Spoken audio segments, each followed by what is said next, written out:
Welcome to Drive the Daf, clear, structured explanation of the daily Daf in 20 minutes. You can even follow in the car. Sukkah Daf Beis begins, of course, with the Mishnah, which lists 4 halachos about the minimum size and factors of a sukkah. One of them is a machlokas. The Gemara will compare this Mishnah to a similar Mishnah, Maseches Eruvin, and explain why there is a variation in the language. 2 reasons for the variation. The Gemara will then list 4 opinions as to what the source of one of the halachos are. The Gemara will explain why each of those 4 opinions does not hold of the other ones.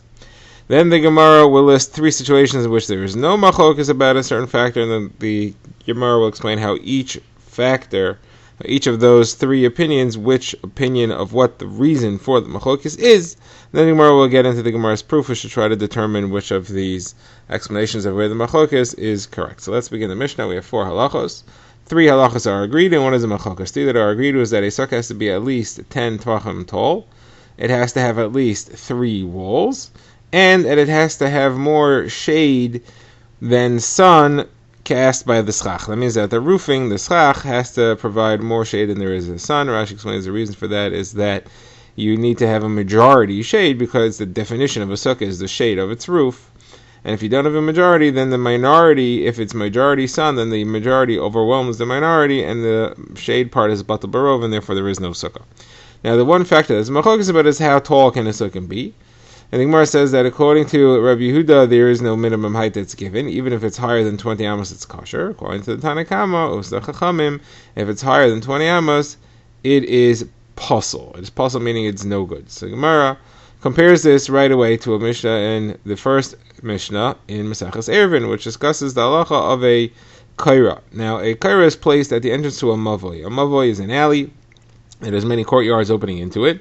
The alley is a reshus hayachid. So, al pi halacha midaraisa, one is allowed to carry within the mavoi, and one is allowed to carry within the chatzeros, the yards which open into the mavoi, and from the mavoi to the chatzer, from the chatzer to the mavoi. Of course, as Rashi points out, you need to have an erev chatzeros.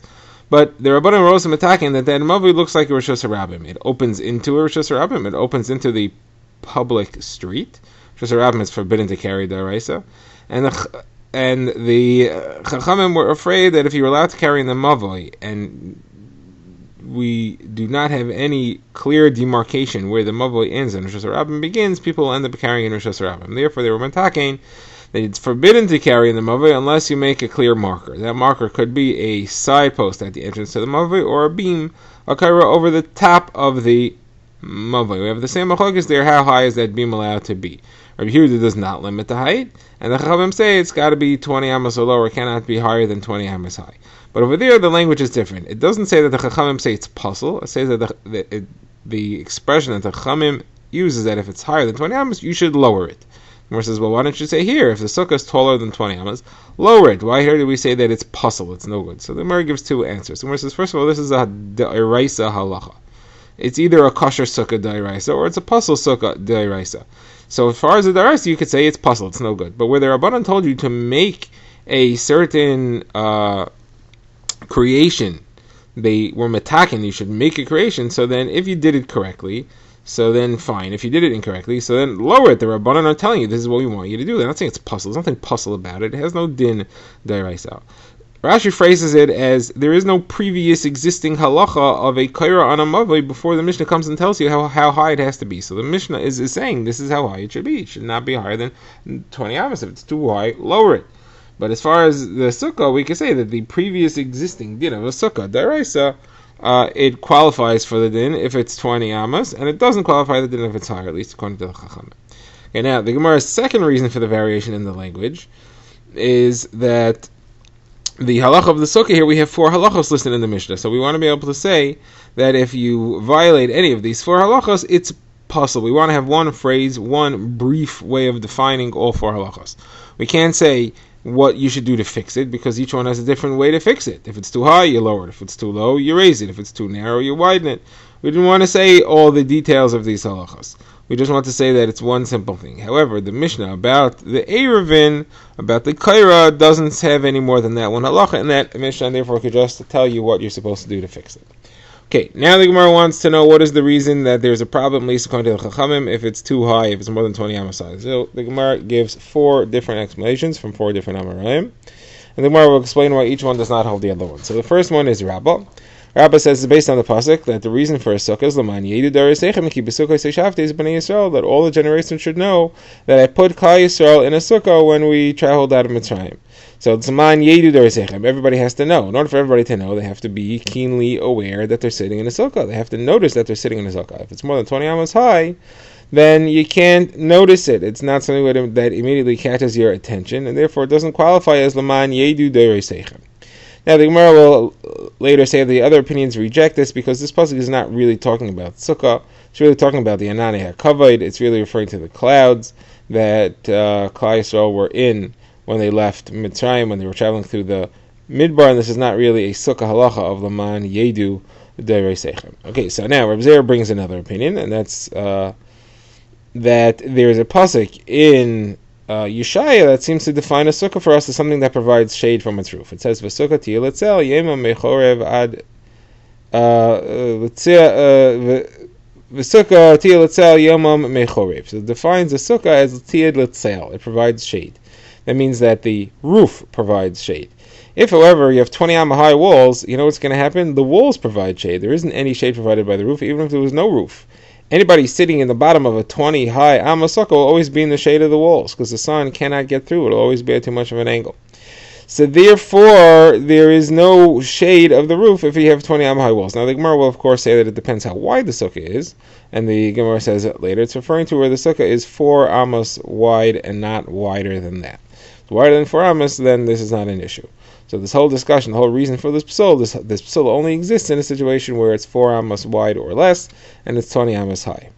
So now the Gemara is later going to say, why do the other opinions reject this? That's because this pasuk also is not really talking about Hilchos Sukkah. It's talking about Yemos HaMashiach, how things will be in Yemos HaMashiach. It's describing a nevuah about the future.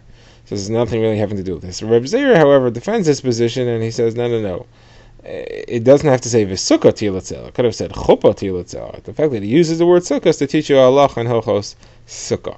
Now Abaye asks a kasha here. Abaye says if the walls providing shade are a psul for the sukkah, so then the same thing should be true if somebody builds a sukkah between 2 mountains. If he builds a sukkah in a deep valley, like in Asher's Karnaim, 2 steep mountains. So if he builds a sukkah between them, so there's no sun that gets through, there's no shade provided by the schach, the shade is only provided by the mountains surrounding it. You're going to say that's a psul?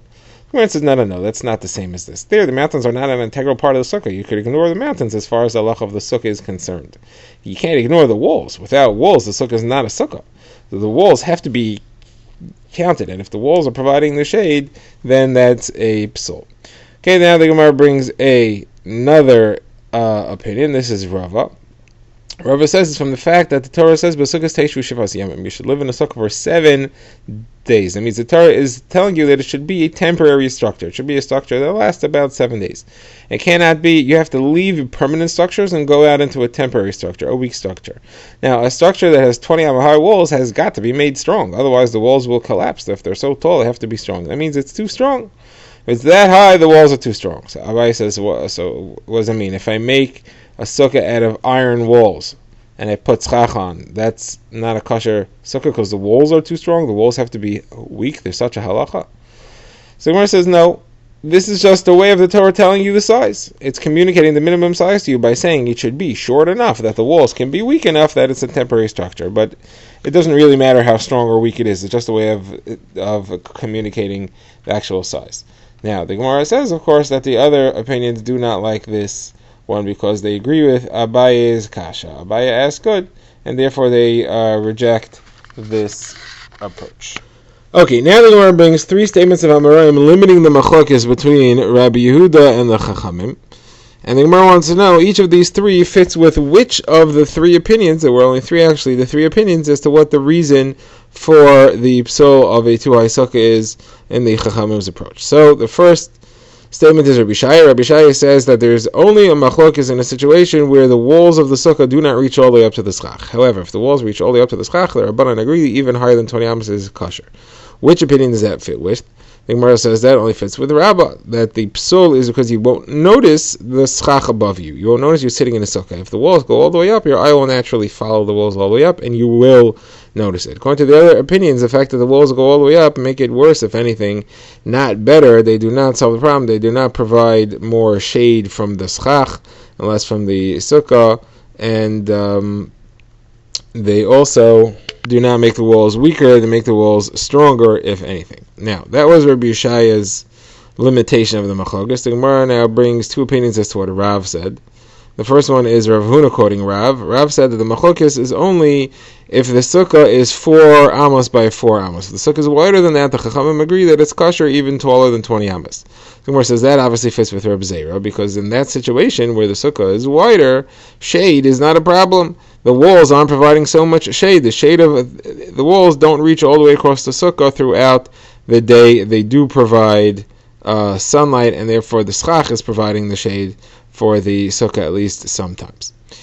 So the Gemara now has another opinion of what Rav said, and that is Rav Chanan bar Rav, the name of Rav, and he said that it's also a size thing, and he said that the Chachamim only argue if the sukkah is wider than the minimum size to fit one's head, table, and the majority of the body. That is when he's leaning, he's reclining. So it has to be the sukkah has to be wide enough to fit the table, the head, and the majority of the body. That's the minimum size of a sukkah. He argues as to what Rav said. According to Rabbi Zera, it was 4 amos minimum to have a machlokas. According to him, it's a smaller minimum. It's only this size that he said. Greater than that, the Chachamim agree that there is no problem if the sukkah is higher than 20 amos. So the Gemara says this does not fit with any of the three opinions. Because according to no opinion, if the sukkah is wider than that minimum size, should there be a reason, should the psul that the Chachamim hold of not apply? Shade is still a problem, height is still too far up, and strength of the walls is still too strong. So now the Gemara says, now Rabbi Yeshaya's limitation of the machlokes obviously doesn't agree with the other two, because he was talking about the height of the walls, and they're talking about the minimum size of the sukkah. However, those two both arguing to what Rav says, what is their machlokas? So they arguing over where their Rabbanan argue and say that the sukkah is puzzle, or are they arguing over what the minimum kosher size of a sukkah is? Maybe they're arguing over, is the minimum kosher size of a sukkah 4 amos by 4 amos, or is the minimum kosher size of a sukkah big enough to hold the head, majority of the body, and the table, and they each hold that the case in which the Chachamim argued on Rabbi Yehuda is a minimum size of sukkah. They just argue what a minimum size of sukkah is. Someone says, no, that's not the machlokas. They both agree that the minimum size of sukkah is the smaller shear, has to be at least large enough to hold one's head, majority of the body, and the table. The question is, do the Chachamim agree that a sukkah that's bigger than a minimum size is kosher all the way until 4 amos? Or do the Chachamim say, no, it's still possible all the way until 4 amos, but everybody agrees if a 4 amos and on, it is a kosher sukkah. Okay, now the Gemara is going to ask a kasha from a brisa on one of these three opinions as to where the Chachamim agree. The brisa will be a pretty lengthy recording of the conversation between Rabbi Yehuda and the Chachamim about the machlokes about a sukkah which is higher than 20 amos. So the Gemara brings the brisa which says Rabbi Yehuda said that there was a story with Heleni Hamalka. Queen Heleni had a sukkah that was 45 amos high, and the Chachamim came and went and they sat in it, and they did not tell her, they didn't eat in there, but they didn't tell her, your sukkah is too high, it's not a kosher sukkah. So you see that a sukkah that's higher than 20 amos is fine. So now this obviously has to be a sukkah that fits into the machlokes, that Rabbi Yehuda says is kosher and the Rabbanan say is not kosher. Otherwise there is no reason to bring this as the case that they are discussing. But the Brisa continues the conversation. The Brisa says that the Chachamim answered Rabbi Yehuda and said Heleni Malka was a woman. A woman is not even chayav in sukkah. That's why they didn't say anything to her. Rabbi Yehuda said, but she has kids. She has 7 kids. Not only that, but everything she did al pi chazal. Gemara says, why do you have to add she did al pi chazal? The Gemara says, well, maybe you'll tell me that her kids were all too young. They weren't even chayav in mitzvah sukkah mitaras chinuch. But for that, we have to say that she has 7 kids. If she has 7 kids, one of them must be at least old enough to be chayav in mitzvah sukkah. One of them has to be at least 6 years old, so he's chayav in mitzvah sukkah midrabanan as far as chinuch. And maybe I'll say, well, Heleni Hamalka didn't keep the mitzvah of chinuch. She wasn't mechanech her kids. On that we say, no, Heleni Hamalka did everything al pi chazal, and therefore she for sure has to add him in a kosher sukkah, and the Chachamim should have said something. So anyway, the Gemara says that this only fits with one of the opinions. This has to be a sukkah that the Chachamim would argue. So now, according to Rabbi Zera, it makes sense that this is a sukkah that the walls don't reach the schach. Again, because according to Rabbi Zera, if the walls reach the schach, there is no machlokas. So this is a sukkah where the walls don't reach the schach. That makes sense. Heleni is a queen. She would sit in a very airy sukkah where the walls don't reach the schach. However, according to the other two opinions, that they're only arguing in a very small sukkah, a queen would not sit in a tiny sukkah. She has to eat with her whole entourage, so she would not sit in a small sukkah. So Gemara answers, it's not that it was a small sukkah. It was a sukkah was made out of little tiny rooms. So a bunch of smaller rooms within the sukkah with their own walls. And the question was, do those walls make the area that she sat in to be a psol? And on that, there's a machlokes Rabbi Yehuda and the Chachamim, and therefore Rabbi Yehuda brought his raya from there.